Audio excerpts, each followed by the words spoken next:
মেঘ ভাঙা বৃষ্টি, হরপা, ভূমিধ্বসে নাজেহাল হিমাচল প্রদেশ। রাজ্যটিতে দুর্যোগে এখনো পর্যন্ত 38 জনের মৃত্যু হয়েছে বলেই খবর। প্রশাসনের তরফে জানানো হয়েছে, হরপার কারণে মান্ডি জেলায় ব্যাপক ক্ষয়ক্ষতি হয়েছে। মান্ডিতে হিমাচল সমবায় ব্যাংকের প্রথম তলায় ঢুকে যায় হরপার কাদা। এখনো পর্যন্ত 78 জনের মৃত্যুর খবর প্রকাশ্যে এসেছে। নিখোঁজ কমপক্ষে 37 জন এবং আহত 115 জন। ক্ষয়ক্ষতির পরিমাণ 700 কোটি ছুঁই ছুঁই। সব মিলিয়ে নাজেহাল অবস্থা হিমাচলে।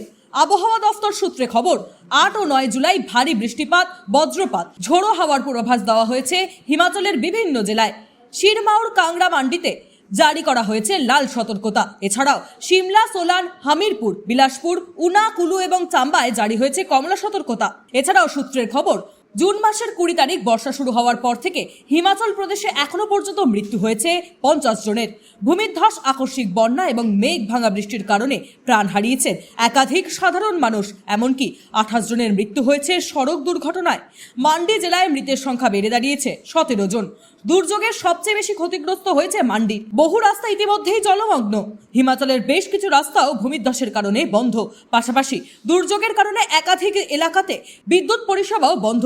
ফলে এক প্রকার বিপর্যস্ত হয়ে পড়েছে জনজীবন। জিওলজিক্যাল সার্ভে অফ ইন্ডিয়ার নির্দেশিকা অনুযায়ী ভূমিধ্বসে সবচেয়ে বেশি ক্ষতিগ্রস্ত হতে পারে চামোলির জেলায়।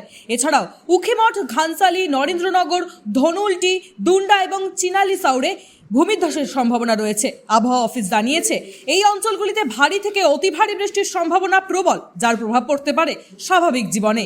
Bureau report, sky news Bangla.